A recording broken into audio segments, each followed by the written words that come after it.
está no ar o Arquivo de Notícias. Confira agora as manchetes deste fim de semana. Moradores de ocupações com ordem de despejo buscam apoio do Legislativo. Vereador Saul Spinelli cobra do Daier melhorias nas rodovias 153 e 324. E ainda, estragos causados pela chuva são discutidos em sessão plenária. Conforme dados do Movimento Nacional de Luta pela Moradia, existem 55 ocupações em Passo Fundo e nelas residem mais de 3 mil famílias. Como muitas destas áreas estão em processo de reintegração de posse, o perigo de despejo é iminente. Pensando nisso, os moradores se uniram para pedir ajuda do poder público. Um grupo de manifestantes esteve na Câmara e outro na Prefeitura. 30 famílias que residiam em uma área da Codepas junto à Ifrica foram despejadas no dia 27 de maio. Teve quem apoiou a decisão judicial, mas muita gente ficou comovida. O caso foi um alerta aos invasores das demais ocupações. Ademir dos Santos, da Chácara Bela Vista, está preocupado. O sonho dele é ter uma casa para viver de forma legal. A gente chega ao fim do dia lá agora, nesse tempo aí, a gente não consegue tomar um banho decente. Ontem mesmo tomei um banho frio, não chorei, fiquei nervoso porque eu trabalho como todos lá, mas é difícil a gente chegar em casa, né, e não ter uma luz que aqueça, uma água pra gente, né? Mas eu acho que vale a pena lutar, não estamos aqui para fazer desordem, né? Pedindo socorro ao prefeito, às autoridades aqui, os vereadores também estão nos apoiando, né? Porque é triste, como a gente viu lá, o despejo lá atrás, lá, né, dias anteriores, pessoas com mais tempo, com casas, com vida já social bem digna, né? Nós temos ocupações que estão em áreas públicas, nós temos ocupações que estão em áreas públicas, mas que são de preservação permanente, nós temos ocupações que estão em áreas privadas, nós temos um conjunto de situações e é sempre necessário, quando vai se tratar de alguma questão, individualizá-las. Porque o que vai funcionar para determinado local talvez não funcione para o outro. É isso que o Executivo Municipal tem procurado fazer. Não é à toa que nós, desde o primeiro governo Luciano, estamos pouco a pouco resolvendo a regularização fundiária de vários locais da cidade e dando a possibilidade para que as famílias tenham efetivamente onde morar. No momento, 300 moradores das ocupações do Pinheirinho Toledo, próxima ao 7º Céu, da Chácara Bela Vista e da Vista Alegre, que ficam na Princesa Isabel, aguardam o cumprimento da ordem de despejo. Para evitar a ação, um novo movimento foi realizado. Representantes de vários grupos pediram ajuda ao Legislativo, que conseguiu uma reunião com o prefeito. Hoje nós fizemos essa mobilização, viemos aqui para a Câmara de Vereadores e para a Prefeitura. Conseguimos construir aí um grupo de trabalho junto com o Poder Legislativo aqui, que teve atuação dos vereadores, do movimento sindical junto conosco, né, e da Comissão de Direitos Humanos também, na realidade junto com os nossos advogados, e conseguimos uma reunião com o prefeito, na qual foi encaminhado algumas questões, né, sobre a questão dos despejos, onde a Prefeitura se comprometeu em participar de alguma audiência lá para tentar construir uma saída, né, um diálogo junto com os movimentos e com a participação dos nossos advogados e da Comissão de Direitos Humanos também. Tivemos um diálogo muito transparente, muito aberto com o prefeito Luciano Azevedo, que colocou-se à disposição. O prefeito reafirmou que em momento algum houve algum movimento do prefeito para tirar as famílias dessas áreas. O que ele tem salientado, e foi muito claro na conversa, que ele não tem dinheiro para desapropriar áreas para colocar essas pessoas no momento econômico que o país vive. Então, da pronto ali ficou o encaminhamento que teremos outras audiências com o Executivo, juntamente com o secretário da Habitação, terão uma audiência judicial também, onde o prefeito se comprometeu em encaminhar e apoiar e ir junto com esses moradores. Vamos trabalhar no sentido de buscar uma solução que seja possível nesse momento e que possa garantir uma tranquilidade às famílias que estão lá ocupando, para que nós não tenhamos nada muito grave no futuro. Esse é o primeiro momento que nós temos e vamos acompanhar o restante das negociações. Em sessão plenária, também aconteceu um debate sobre o papel do poder público na elaboração de políticas públicas em prol do setor habitacional. Nem sempre o que é mais fácil agrada. E não estamos aqui, vereador, peço vossa compreensão, contra as necessidades das famílias. Nós nos compadecemos com as necessidades das famílias, mas dentro das possibilidades legais. Nós podemos fazer um projeto por meio de parcerias público-privadas. Olhem o caso, não é do meu partido. Ex-prefeito de São Paulo, Fernando Haddad. Nunca apoiei o PT. Fez um projeto por via de parcerias público-privadas, concedendo moradias a baixo custo. O vereador Renato falou que casas custam 100 mil reais. Pois bem, feito por parceria público-privada, pode fazer um financiamento a 100 reais. Poxa vida, cidadão não consegue pagar 100 reais? Ah, mas não tem emprego. Então vamos trabalhar para melhorar as condições de emprego. Vamos colocar mais empresas. De novo, poderemos dar a área do Aeroclube para um novo distrito industrial, concedendo mais empresas, a Passo Fundo mais empregos, possibilitando que as pessoas que não têm recursos comprassem suas casas. Agora, não rasgar a Constituição. Absolutamente ninguém fica embaixo de uma lona com a sua família porque quer. Ninguém ocupa um espaço público ou particular porque quer. As exceções devem ser tratadas como exceções. A ampla maioria são pessoas que carecem de uma política pública que garanta habitação popular para aquelas pessoas que não têm habitação e não têm condições de garantir essa habitação. Solicito que os vereadores que a gente possa sentar, conversar e sentar com o executivo e encontrar uma saída. Seja a desapropriação de uma área, seja a revisão imediata daquelas casas que foram entregues para muitas pessoas e que foram vendidas para as pessoas que não estão no perfil da necessidade de habitação popular e que nós sabemos que muitas vezes as pessoas se aproveitam da fragilidade social, da vulnerabilidade social das pessoas, das famílias e compram essas casas. Essas pessoas devem ser responsabilizadas judicialmente. O vereador Rude dos Santos aproveitou para lembrar uma indicação feita quando era suplente na Câmara. Em 2015, ele pediu a retirada dos trilhos da América Latina Logística. Quando eu assumi como suplente de vereador aqui por 45 dias, eu já tinha feito essa indicação. E agora eu vou retomar ela de novo. Porque é mais fácil tirar o trilho do que as pessoas. Saindo do trilho, nós podemos assentar mais famílias lá. Regulariza as que estão lá e aproveita regularizar as outras famílias que estão ali.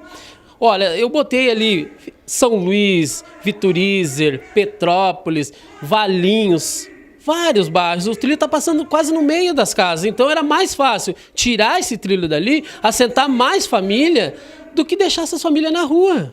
Os integrantes da comissão especial criada para acompanhar a reforma do aeroporto Lauro Cortes foram novamente a Porto Alegre. Desta vez, eles receberam a garantia de que a licitação vai acontecer. Os vereadores Paulo Necli e Luiz Miguel Chaes, acompanhados do deputado estadual Gilmar Socella, se reuniram com o diretor-geral da Secretaria dos Transportes e com a arquiteta do Departamento Aeroportuário. De acordo com o presidente do grupo, ficou garantido que este é um dos projetos prioritários do governo do estado e segue tramitando dentro do cronograma previsto. Esta casa está muito otimista com relação à tão esperada obra da reforma e ampliação do nosso aeroporto, né? Estivemos na Secretaria de Transportes, né, onde nós, inclusive, falamos com Brasília, lá de Porto Alegre, né, a respeito da como está a documentação a respeito da obra do aeroporto, né? Ela se encontra no Departamento Jurídico da União, né, para examinar a minuta que vai ser mandada esta semana, segundo informações de Brasília. Vai ser mandada ao governo do estado, né, para que o governo do estado assine o contrato com a União, porque vai ser o governo do estado que vai fazer a licitação, né? Não vai ser a União, vai ser o governo do estado. O projeto está 100% aprovado, né? A verba, os 44 milhões já estão carimbados para Passo Fundo, né? Então, o que é lamentável, a gente lamenta, né? Causa ansiedade em nós e na comunidade toda da região, né? É a burocracia, né? A burocracia atrapalha bastante, né? Então, nós estamos atentos a todos os movimentos que acontecem em Porto Alegre e em Brasília a respeito dessa obra, né? E se houver a necessidade de nós irmos a Porto Alegre toda semana ou a Brasília, nós iremos. Esta casa ela está preocupada, ansiosa que se inicie imediatamente essa obra. O vereador Luiz Miguel Chaes lembrou que quase 44 milhões de reais serão destinados por meio do PAC e que as melhorias vão beneficiar cerca de 1 milhão de pessoas da região norte do estado. O parlamentar também comemorou a tramitação do projeto. Eu estava em Porto Alegre fazendo outras agendas e fui convidado pelo presidente da comissão, o vereador Paulo Neckel, e também pelo nosso deputado, nosso partido, Gilmar Socella, para que se fizesse presente nessa audiência que tivemos lá na Secretaria dos Transportes, e viemos de lá muito felizes, né? Em primeiro lugar, a verba é uma realidade, né? Nós queremos tranquilizar a população de Passo Fundo e também da região. O projeto está andando e estamos esperando agora o resultado final para a ampliação e reforma do nosso aeroporto. E o vice-presidente da comissão especial não participou desta reunião em Porto Alegre, mas em abril esteve em Brasília conversando com o secretário da Aviação Civil. Márcio Patucci ressaltou as melhorias que serão feitas através do convênio do governo federal com a Secretaria Estadual dos Transportes. O governo federal mudou a estratégia em relação à ampliação dos aeroportos regionais. O que inicialmente se pretendia pela ação própria do governo federal, agora será repassado aos estados, na medida em que a Secretaria Estadual de Transporte será a grande gestora da reforma do aeroporto Lauro Cortes. Receberá os recursos, receberá todo o projeto e as licenças já elaboradas, na medida em que essa reunião que o presidente da comissão, o vereador Paulo Neckel, participou em Porto Alegre, tem justamente o sentido de pressionar o Estado para que ele consiga promover o quanto antes essa licitação que vai ampliar em muito as condições do nosso aeroporto. Ou seja, teremos um novo terminal, teremos áreas de estacionamento, teremos novos equipamentos de segurança e, mais do que isso, ampliação da área de proteção da pista e também a área de taxiamento das aeronaves, onde hoje apenas uma aeronave é possível transitar, manobrar nessa área de taxiamento e pela nova proposta até 6 aeronaves, o que dará mais condição de voos e muito mais segurança àqueles que operam o transporte aéreo aqui em Passo Fundo. E depois do intervalo, os primeiros grandes expedientes do mês de junho com os vereadores Eloy Costa e Gleison Consalter.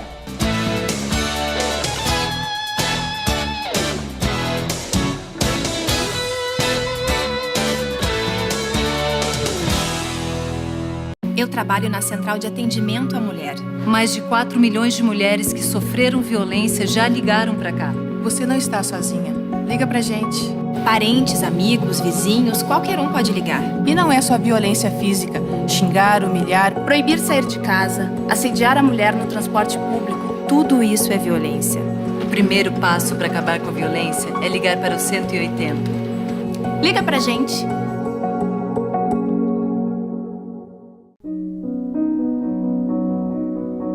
Oi, um papagaio verdadeiro que chegou ao Primaves em 2007, com graves sinais de maus tratos, assim como muitas outras aves que aqui vivem. A Convidas sustenta programas de conservação e bem-estar da fauna nativa, abrigando aves e primatas expulsos de seu ambiente natural. Respeite a natureza dos animais. Acesse convidas.org.br e saiba como ajudar.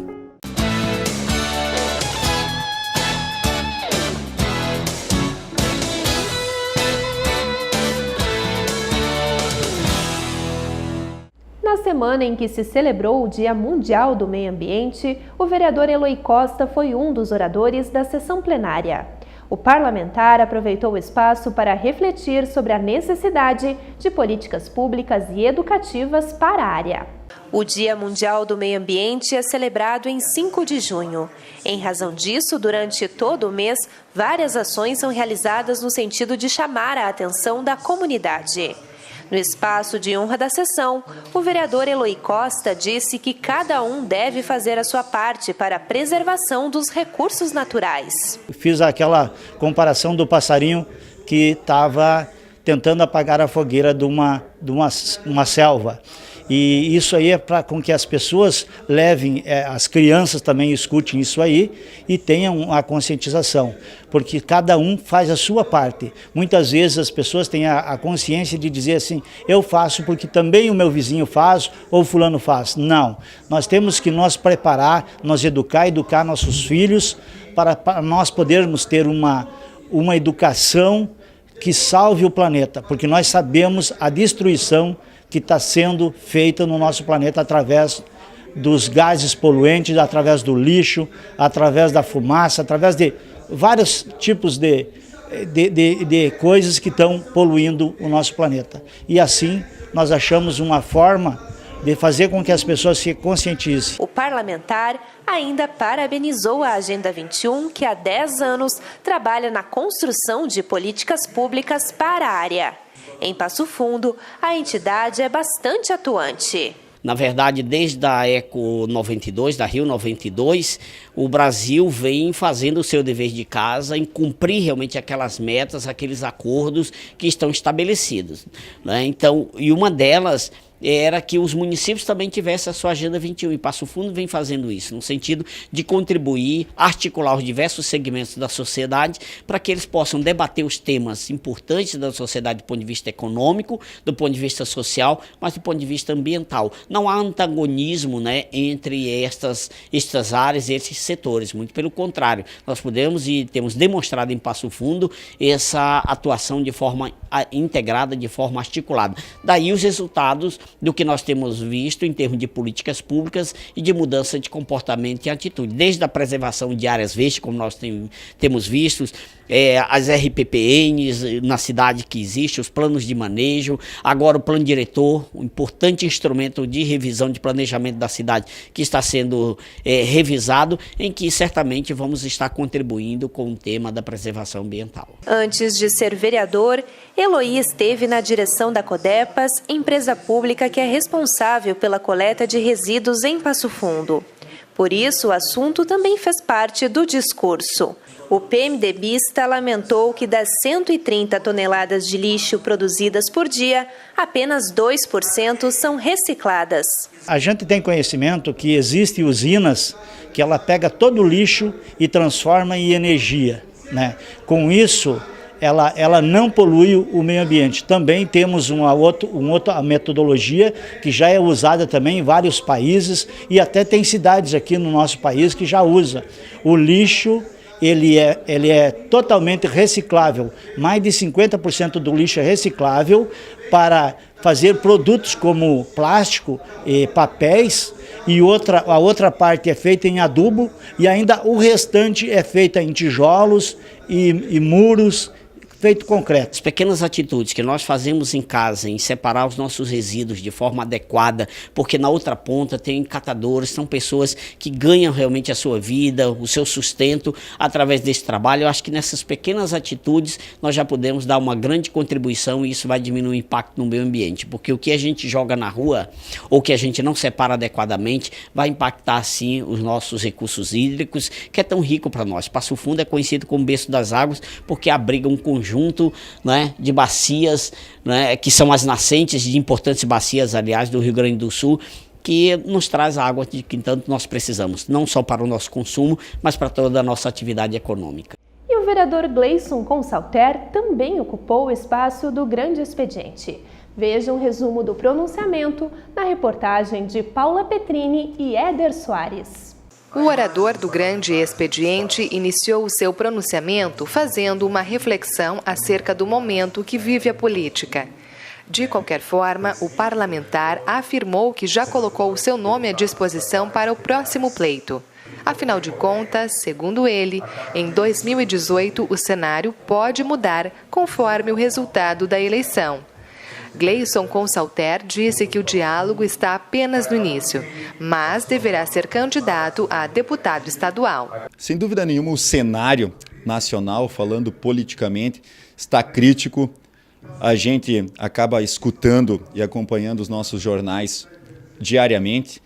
E o que se escuta é escândalos, mais escândalos, corrupções. É uma verdadeira quadrilha a nossa política brasileira, onde o principal beneficiário é cada candidato e o povo brasileiro é que acaba realmente pagando toda essa corrupção que está instalada no nosso país. Mas eu quero destacar também que tem aquelas pessoas de bem, pessoas de caráter no meio político, pessoas honestas, pelas quais eu também me coloco dentro dessa questão. Sempre fui assim, a minha criação toda assim, com muito respeito, sempre escutando muitos conselhos, recebendo críticas muitas vezes, mas sabendo absorvê-las e corrigindo posteriormente. E dentro desse contexto todo, realmente, nós colocamos o nosso nome à disposição pelo partido PSB. Ainda estamos iniciando as conversas, então não é nenhuma pré-candidatura, é apenas uma sondagem do nosso nome, mas de fato estou preparado com esse novo desafio. Sabemos também que as dificuldades são enormes, justamente pelo fato da população mesmo, no geral, está totalmente desacreditada. Gleison Consalter também fez uma prestação de contas de seus primeiros meses de mandato. Uma das indicações apresentadas e defendidas na tribuna contempla a terceira idade. Trata-se da construção da sede própria do DAT. Hoje, Passo Fundo comporta 50 grupos de DAT, divididos por toda a nossa cidade. Eu tenho visitado, tenho acompanhado as demandas de todos eles e em conjunto. Se você hoje entrar em qualquer sede do DAT e perguntar para qualquer um deles qual é a maior reivindicação para o uso do grupo, é uma sede própria. Então nós já colocamos à disposição do prefeito municipal Luciano Azevedo, trabalhamos também com o vice João Pedro, que tem uma ligação forte também com os grupos do DAT, estamos conversando para que de fato Passo Fundo merece. Cidades vizinhas, como aqui em Erechim, eles têm uma sede própria. A cidade de Chapecó, que é um outro estado, mas mesmo assim também suporta uma capacidade para todos os grupos usarem, não digo simultaneamente, com horários adequados, mas uma sede ampla, onde eles vão poder realizar as suas atividades de ginástica, enfim, oficinas de pintura, todas as oficinas que eles utilizam hoje em cada grupo, porém em um lugar específico, em um único lugar apenas. Então, uma que eles iriam também acabar se deslocando menos, e outra, principalmente, que colocamos nessa ideia, é a questão de custos, porque tem alguns grupos que não têm esse espaço de sede própria e acabam utilizando de aluguéis. Dentre os projetos de lei protocolados, o vereador prioriza a educação. Como professor de Educação Física, ele quer a inserção da disciplina nas EMEIs. Estamos conversando diariamente com o secretário municipal Edmilson Brandão, pela qual ele adorou, achou excelente essa ideia. Já tive contato com alguns colegas vereadores também ligados ao esporte, que gostaram também dessa nossa iniciativa. E com certeza, escutando alguns profissionais da área, eu como professor e já trabalho com a educação infantil, nada melhor do que um exemplo clássico como eu, que estou diariamente com eles, participando e realizando as atividades físicas, do que incluir, sim, na grade curricular das EMEIs. Porque o que acontece hoje? Hoje é aplicada até uma certa educação física como um momento de lazer, de entretenimento, pela própria professora de turma deles, que aplicam essas atividades diariamente, uns 5 a 10 minutos por dia. A ideia é ter um profissional formado da educação física que possa dar essas aulas, né, umas 2 ou 3 vezes por dia, né, no próprio ambiente da educação infantil municipal. Porque a gente sabe que a gente encontra várias crianças, a gente tem um olhar diferenciado por ser da área, e a gente sabe que quanto antes a prática de uma atividade física, melhor vai ser o seu crescimento, o seu desenvolvimento motor, e sem contar que futuramente a gente não vai encontrar um jovem, um adulto envolvido na drogadição, envolvido com más companhias, né? E isso a gente não quer. Então, por isso também essa ideia da gente inserir a educação física na grade infantil. Está tramitando no Parlamento Municipal uma moção que apoia o trabalho desenvolvido por um time do bairro Ípica. O documento pede que seja finalizada a obra de construção do campo de futebol. A equipe do Borussia está apreensiva sobre o futuro da escolinha, que atende cerca de 250 crianças. O impasse envolve a construção do campo de futebol na rua São Cepé. A obra está paralisada porque o projeto precisou ser adaptado para que no local sejam realizados campeonatos oficiais. Na tentativa de reduzir a burocracia, direção e atletas estiveram no Legislativo. Quando o prefeito foi conversar com nós lá, nós pedimos só a área, a terraplanagem, que o resto a comunidade ia construir o campo. Tanto que a gente já tem as coisas que a gente ganhou lá, sabe?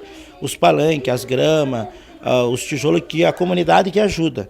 E a gente só está tendo um impasse agora porque o campo foi projetado de um jeito, e quando a gente fez uns jogos amistosos no terrão mesmo para experimentar, ele se tornou pequeno. E daí a gente só pediu para alterar a posição. E daí agora está tendo dificuldade porque a gente quer botar o campo maior, e daí tem uma divergência porque tem uma pessoa que não concorda. Preocupados com a situação, os vereadores decidiram protocolar uma moção de apoio ao time. O documento é uma iniciativa de Cláudio Luiz Rufa Soldá, Roberto Tozon e Matheus Vespe, e conta com a assinatura dos demais parlamentares.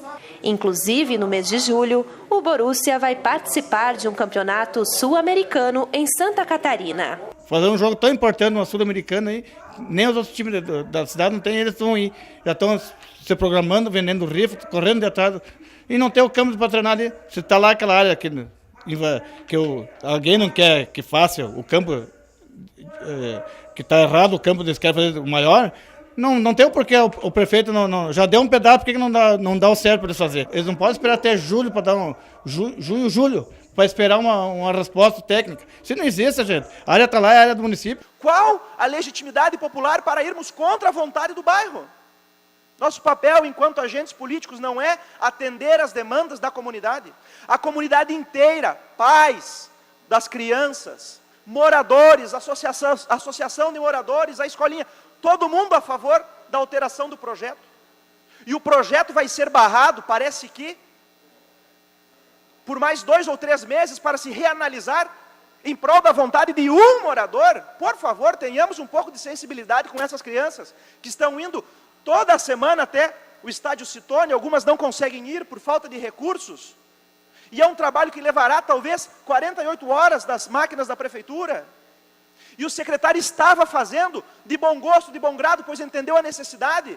Mas por petulância de um morador, as obras foram paradas. São práticas, me desculpe a sinceridade, mas práticas politiqueiras ultrapassadas e que a população e a gente que está entrando agora aqui, né, Leandro, tem que lutar contra e fazer com que esse tipo de absurdo não aconteça mais. A gente vê um monte de criança aí correndo, vivendo em sociedade, né, Edgar? Esporte a gente sabe que não é só saúde, esporte, como eu já falei, esporte de integração, é tu conviver com pessoas diferentes de você, tu fazer novas amizades, e com certeza o trabalho que vocês fazem, que tu faz, essas crianças não vai acabar no campo de futebol, elas vão levar para o resto da vida delas, e tu está contribuindo para que elas possam ser cidadãos melhores na sua vida social. Então, parabéns. Como já foi dito, em função do trabalho social desenvolvido na Ípica, o projeto do campo de futebol tem o apoio da Associação de Moradores e das crianças da escolinha. Todo mundo é legal lá, e daí a gente faz amizade, e tudo, tipo, parece uns irmãos para mim. Eu quero jogar futebol por causa que é o meu sonho. E a escolinha é importante para isso? É. Me conta um pouquinho como é que você joga. Tipo, mais ou menos. Além do futebol, que a gente ensina a jogar futebol, a gente ensina a preservar o bairro, a gente faz as limpezas de boca de lobo, a gente construiu aquelas paradas que hoje todo mundo comenta lá no bairro, é feito com nós e mais as crianças. Nós estamos fazendo agora uma horta comunitária, onde as crianças vão implantar alface e depois elas vão levar para casa o que elas vão trabalhar para coisar. E a gente está tendo um problema lá na área porque o prefeito nos doou a área e daí tem uma pessoa que não quer fazer de acordo com o que a nossa cidade precisa, que é o que a gente precisa para a escolinha. Eu acho que tem que ter um pouquinho mais de ajuda do poder público essas crianças, são 245 crianças que estão lá treinando, saindo da rua. Eles querem chegar a 500. Então, eu acho que é importante o trabalho do DEGAR que estão fazendo lá e fazem de graça, não cobram nada, eles não querem nem saber da política, eles querem saber que esteja funcionando o futebol deles lá. E a seguir, projeto de lei quer inserir no calendário do município o Dia da Liberdade de Impostos.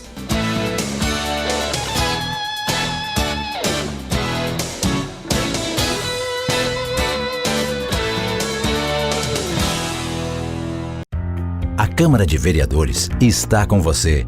Está com a Verônica na consulta médica. Vai junto com o Cauã para a escola. Acompanhe o seu Arcério e a Dona Conceição durante o lazer. É pelo seu bem-estar que a Câmara trabalha. E é com a sua presença que vamos fazer mais pela nossa cidade. Vem participar, vem transformar, vem acontecer. Câmara de Vereadores de Passo Fundo. Transformando a vida de todos nós.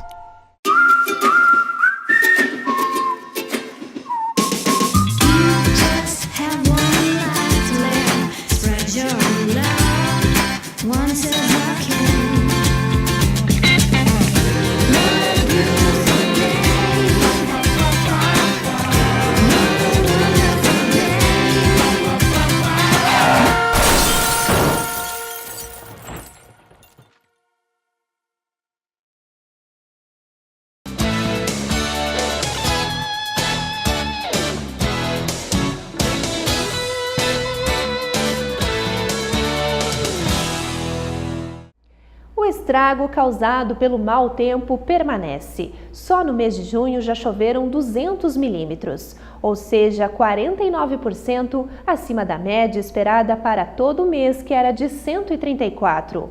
Agora as autoridades calculam os prejuízos. Na Câmara de Vereadores, os parlamentares se reuniram com representantes do Executivo e da Corsã. Eles debateram a realização de um cronograma de ações para as obras de canalização e drenagem urbana, que devem diminuir as chances de alagamentos. O presidente do Legislativo destacou que a Câmara deve ajudar a encontrar soluções.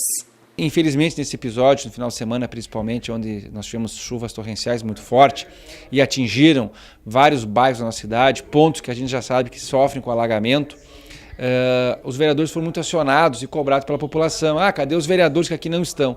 Então, como o vereador ele é um agente político e ele fiscaliza e cobra as ações do poder público, e nós trabalhamos sempre em harmonia com o poder público, com a administração, né, nós então entendemos por chamar uma reunião com a prefeitura, com o secretário Cristian, que esteve aqui representando os outros secretários, e a Corsã e um grupo de vereadores, então, para então cobrarmos, né, e dialogarmos com o Executivo quais são as ações que o Executivo vem fazendo para coibir esse tipo de alagamento. Nós sabemos que alguns pontos são críticos, né? Vila Anes, Vila Luísa, bairro São José, entre outras, bairro Nonoá e outras comunidades que sofrem com isso, né?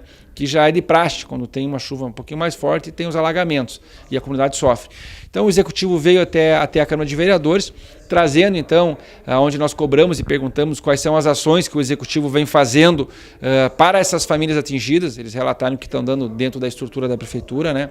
A atenção, recolhendo os entulhos, colocando as máquinas, distribuindo lona, né, dando uma atenção para essas famílias que foram atingidas, juntamente com a Secretaria de Saúde e a Secretaria de Assistência Social. Então, nós escutamos as ações do Executivo.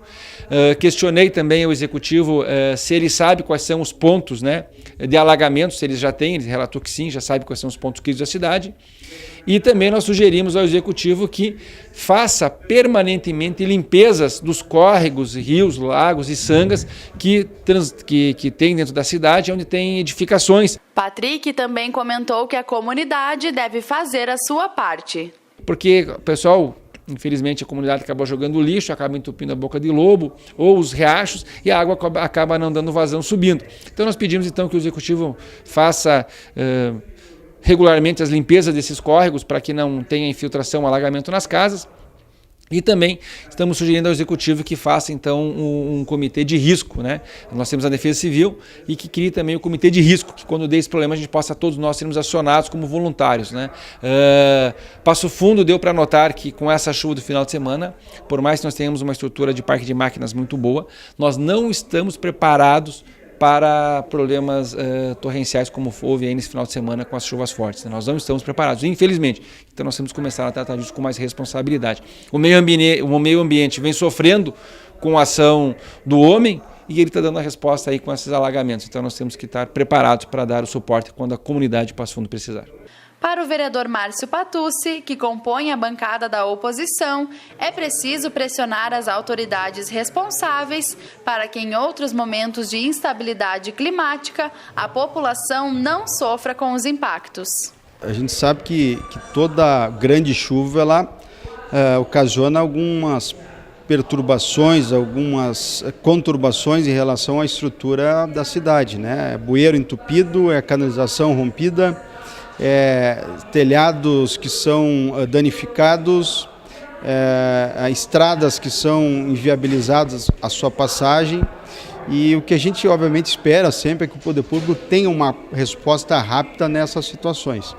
Nós só vamos conseguir imaginar que há uma articulação entre as secretarias de obra, serviços gerais, Secretaria de Habitação, Secretaria de Assistência Social e Defesa Civil, quando de fato tivermos episódios de crise, né? E essas crises, claro que elas não podem ser previstas, porque é uma imprevisão em relação à questão do tempo, né? Mas o que nós imaginamos e vamos solicitar é que a Prefeitura tenha condição de atender rapidamente quando essas situações se verificarem aqui na cidade. Eu já fui chefe da Defesa Civil, sei da importância da articulação, sei da necessidade de uma harmonia entre todos esses órgãos, RGE, Corsã, Defesa Civil Estadual, Corpo de Bombeiros, porque a imprevisão ela nunca consegue ser diagnosticada, mas os seus efeitos são muito fortes em relação aos prejuízos à família, sobretudo famílias de baixa renda. Preocupado com o alto índice de acidentes e mortes nas rodovias que dão acesso a Passo Fundo, o vereador Saul Spinelli está solicitando algumas melhorias ao DAIR. A TV Câmara esteve em 2 pontos de grande movimento no perímetro urbano. A primeira parada foi na RS 153, próxima à localidade de Santo Antão. Aqui registramos problemas como a falta de sinalização, acostamento e de iluminação.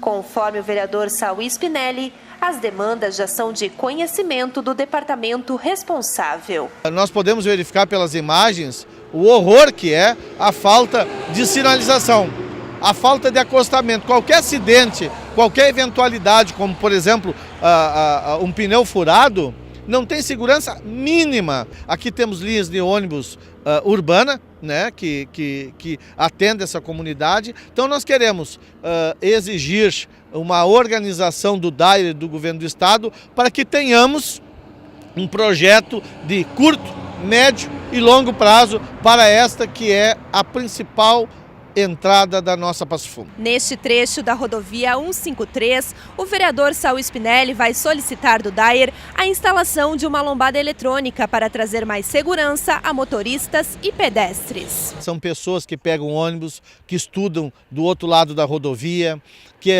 fazem as suas compras do outro lado da rodovia. Então, diariamente, não é só os carros, são as pessoas. Então, a instalação de uma lombada eletrônica irá contribuir muito. Isto sim, o estudo irá apontar, assim como já apontou no Záquia, em outra oportunidade, intervenção comunitária que lá foi feita, e também na Vila Jardim, que também foi feita pelo DAIR. Mas precisamos olhar com atenção para o acesso de Santo Antão, e para outras regiões aqui que necessitam de obras imediatas. Rogério, que há 12 anos tem uma empresa às margens da 153, confirma a situação precária do trânsito na localidade. A grande dificuldade aqui é o alto índice de trânsito de veículos, tanto carros quanto caminhões, que trafegam em altíssima velocidade, causando isso um alto risco para quem entra e sai tanto do bairro quanto das marginais que existem aqui, né? O que o senhor gostaria que fosse feito? Na realidade aqui a gente precisaria de uma lombada eletrônica urgentemente, né? O acostamento, que quem vem da cidade sentido saída, né? Não tem acostamento. O pessoal que precisa atravessar a rua aqui é uma dificuldade enorme, você veja bem a velocidade dos veículos, né? Causa um alto risco de acidente. Mudamos de local, mas os problemas se repetem. Na RS 324, onde temos acesso aos bairros Dona Júlia, Integração e Xangri-Lá, o alto número de acidentes e congestionamentos preocupa a comunidade.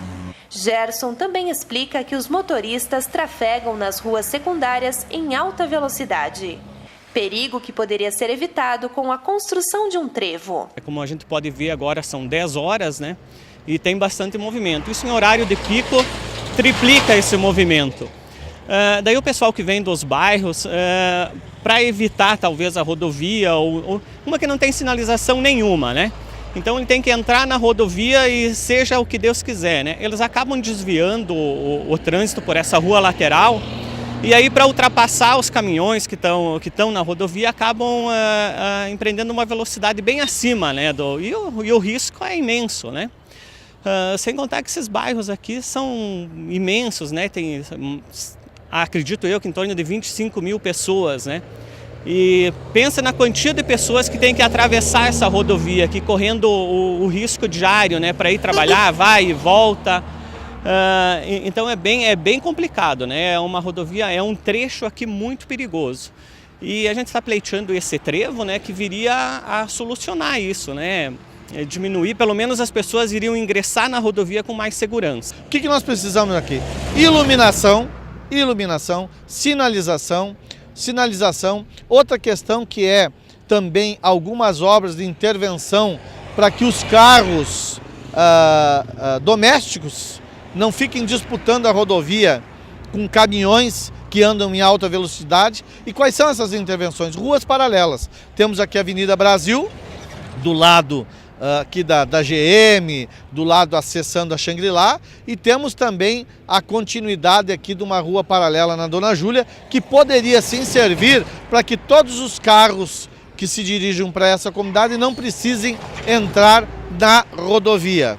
Então, isso é importante, nós estamos fazendo essa intervenção junto ao DAER, junto aos empresários, junto às lideranças, junto aos moradores, e vamos até Porto Alegre fazer parte da reunião do Conselho do DAER para que enxerguem essas intervenções necessárias. Além de levar ao DAER os pedidos de providências, o vereador Saul Spinelli vai promover uma audiência pública para tratar do estado de conservação das estradas na região de Passo Fundo. O encontro vai definir as obras que podem ser realizadas pelo município e quais são apenas de responsabilidade do Estado. O parlamentar aproveitou para mandar um recado à população. Pessoal, vamos cobrar e participar. Não adianta nós achar que tem que ser feito, botar no papel e achar que o papel vai andar sozinho. Não, tem que participar das reuniões, do abaixo-assinado, das audiências públicas e cobrar. Cobrar dos nossos deputados estaduais, federais, do nosso governo e principalmente também das nossas lideranças. Ou seja, eu tenho que ser cobrado, eu tenho que participar e é o que nós vamos fazer agora. Abaixo-assinado, protocolo, audiência pública e também uma coisa importante, a participação do Ministério Público para que seja acompanhado a necessidade de urgência nesta obra. Oportunizar o debate sobre a cobrança de impostos e promover a conscientização do valor de bens e serviços é o que pretende um projeto de lei protocolado no Legislativo. De autoria do vereador Roberto Gabriel Tozon, a matéria insere no calendário oficial do município o Dia da Liberdade de Impostos. Em muitas cidades, a data já existe e atividades, geralmente promovidas por empresários e comerciantes, são realizadas em junho. A intenção não é depreciar o pagamento de impostos, mas lutar por um sistema simplificado e para que os recursos arrecadados se transformem em benefícios para a população. A gente está acompanhando um movimento nacional já, né, Paula? Onde vários estados, na verdade são 12 estados, estão adotando essa ideia de conscientização, né, por parte da população e também a maneira de fazer um protesto educacional, né? Ou seja, naquele dia em específico, geralmente no mês de junho, né? Aqui no Rio Grande do Sul vai ser no dia 6 de junho, um dia sem impostos, né? Teremos redes de postos de gasolinas, enfim, que vão dar como desconto em sua mercadoria, produto ou serviço, exatamente o percentual incidente de impostos sobre aquele produto. Então nós teremos grandes descontos nesses dias, né? E quando eu visualizei o que está acontecendo, eu achei muito interessante a gente trazer, né, através de um projeto de lei, esse dia de maneira oficial em Passo Fundo, justamente para a gente poder trabalhar em parceria com as entidades de classe, né, e as sociedades organizadas, uma maneira de fazer um descontaço de impostos, digamos assim, nesse dia em específico. Eu acredito que tendo um dia X, né, que vai ser no dia 1º de junho, em Passo Fundo, né, de maneira oficial no calendário da cidade, fica muito mais fácil para as empresas e as entidades se organizarem nesse sentido de fazer uma movimentação dando esse desconto de impostos no dia livre de impostos. O vereador lembra que o Brasil é um dos países com a maior carga tributária do mundo e que os contribuintes não conseguem perceber uma retribuição na prestação dos serviços públicos. Foi feito um rating, né, onde pega os 30 países com a maior carga tributária do mundo. O Brasil eu não me lembro se é o 8º ou 9º país que mais arrecada impostos, e ele, num ranking de 30 países, ele é o 30º colocado em retorno à sociedade desses impostos. O Brasil arrecada 36% do seu PIB em impostos. Então eu costumo falar que o principal produto nacional não é o agronegócio, o principal segmento do Brasil não é o agronegócio, é a arrecadação de impostos. A nossa economia inteira, né, funciona em cima disso. Foi criado todo um sistema inchado, inflado, né, cheio de vícios em cima disso. E acho que nosso papel aqui como parlamentar e como agente político não é simplesmente ficar dentro da Câmara de Vereadores e olhando os problemas internos só. Acho que nós temos que pensar numa conjuntura maior, né? Por que não trazer para Passo Fundo um problema que é nacional, né? Esse índice, ele leva em conta o percentual de impostos sobre o PIB e o IDH, né, o Índice de Desenvolvimento Humano de cada país. E, bom, aí está o retrato do que é o nosso país. Um dos primeiros países a cobrar, e na hora de devolver para o cidadão, né, na verdade, devolver aquilo que é retirado da força dele, porque não é uma contribuição voluntária, ela é compulsória, ou seja, o Estado toma do cidadão. Na hora de devolver, a gente não vê contrapartida em nada. Se você não paga de maneira particular, você não tem segurança, você não tem educação, você não tem saneamento básico, não tem infraestrutura em trânsito, você não tem nada. Em reação a este cenário, o vereador defende uma reforma tributária no país. Urgentemente. O Brasil tem o sistema tributário mais complexo do mundo, né? Eu não sou tributarista, não tenho nenhum tipo de conhecimento específico nessa área, mas a gente sabe, só a gente ir atrás, né, inclusive a lei de acesso à informação, onde é obrigatório, né, nas notas fiscais vir discriminado quanto você paga de imposto em cada produto. Só que a gente sabe que a maioria das pessoas não vê, né, você simplesmente compra e paga e fica por isso. Então acho que é uma maneira de a gente criar, fazer um protesto e criar um movimento, um levante forte nessa questão, né, para a gente poder debater. Ainda mais agora, numa época de tantas reformas que o nosso país está passando. E nós encerramos o Arquivo de Notícias com as imagens que marcaram a semana. Obrigada pela sua companhia e até logo!